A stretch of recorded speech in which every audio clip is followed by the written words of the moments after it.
同学们，我们今天要送给大家的这份礼物啊，非常有用，它决定了你会不会成为一个优秀的人。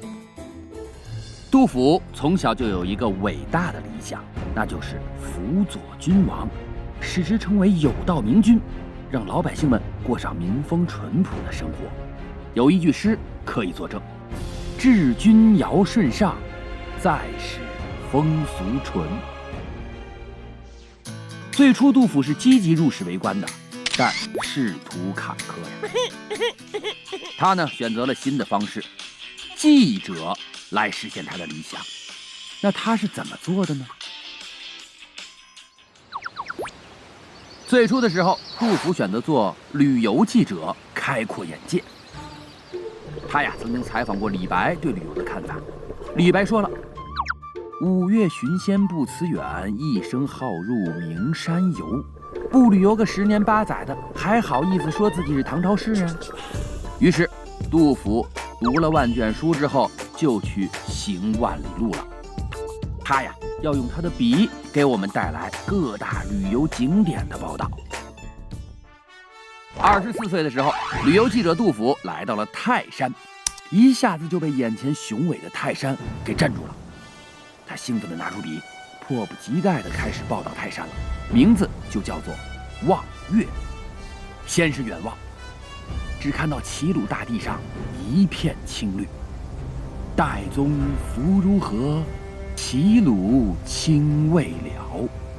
然后仰望，造化钟神秀，阴阳割魂晓。杜甫在感叹大自然偏心眼儿啊，把天下所有的神奇和秀丽都给了泰山。接下来凝望云雾和归鸟，荡胸生层云，决眦入归鸟。最后，杜甫忍不住站在泰山顶峰，对着脚下的群山大声呐喊：“会当凌绝顶，一览众山小。”这一篇报道不仅让我们看到了泰山的雄奇秀丽，还让我们看到了杜甫心怀天下的胸怀。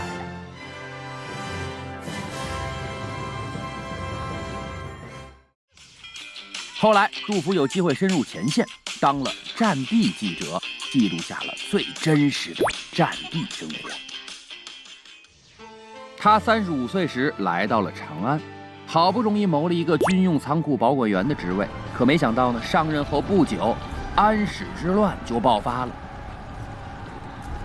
于是，杜甫就做了战地记者，他一边跟着那些难民逃难，一边采访他们对战争的看法。很多老百姓啊，都流下了眼泪。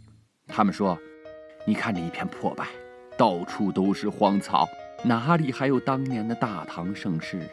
连那些花儿啊、鸟儿的，都要流泪呀。”还有老百姓告诉他，在这战争时期啊，一封报平安的家书，简直比万两黄金还要珍贵呀。杜甫对此也很有同感，他也说自己因为战争愁的头发是大把大把的往下掉啊，连根簪子都插不住了。杜甫呢，把这些采访的内容都整理了出来，就是《春望》。国破山河在，城春草木深。感时花溅泪，恨别鸟惊心。烽火连3月，家书抵万金。白头搔更短，浑欲不胜簪。杜甫的报道非常的接地气，也迅速刷爆了大唐的朋友圈。见证过战争的残酷，杜甫选择转而做一名生活栏目的记者，来观察社会。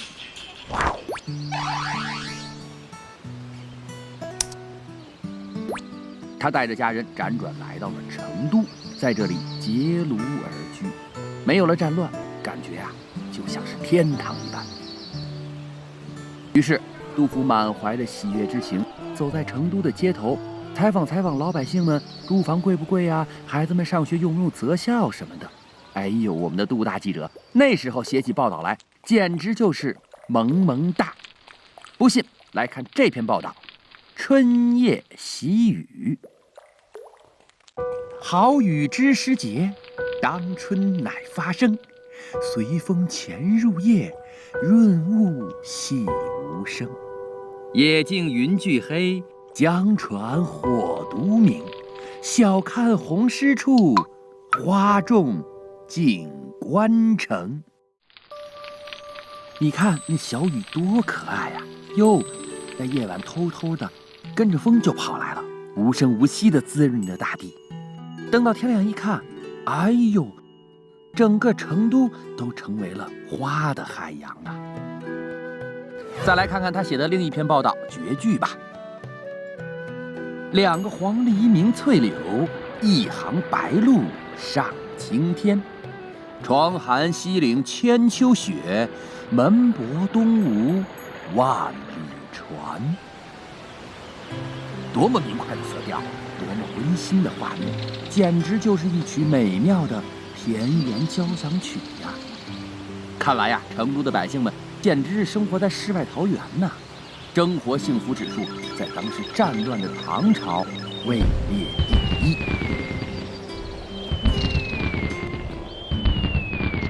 做了这么多年的记者，看到了社会生活种种现实，杜甫明白，记者是有使命的。成都毕竟不是世外桃源，老百姓的生活也没有想象中那么幸福。8月的一个黄昏，杜甫正在他家的草堂附近采访老百姓对安史之乱何时结束的看法。忽然刮起了大风，那天的风真大呀！杜甫是眼睁睁地看着屋顶上的茅草在他的头顶飞舞，然后飘落的哪儿都是。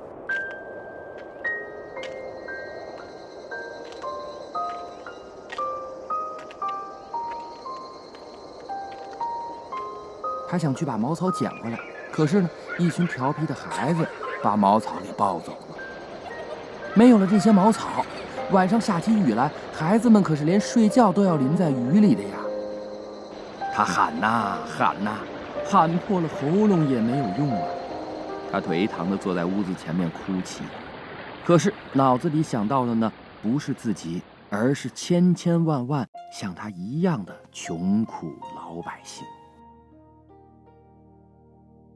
于是，伟大的杜甫在唐朝的一个风雨飘摇的夜晚，发出了整个诗歌史上最为震撼人心的呐喊：安得广厦千万间，大庇天下寒士俱欢颜。风雨不动安如山。呜呼，吾庐独破，受冻死一族。这首茅屋为秋风所破歌的报道一经发表，大家都非常震惊。杜甫居然能在这样的时刻想到老百姓，大家一致认为，杜甫是唐朝最伟大的记者，他把自己活成了一座高山。同学们，我们今天送给你的礼物是同理心。同理心就是感同身受，设身处地地为他人着想。这不是简单的同情，它比同情更重要。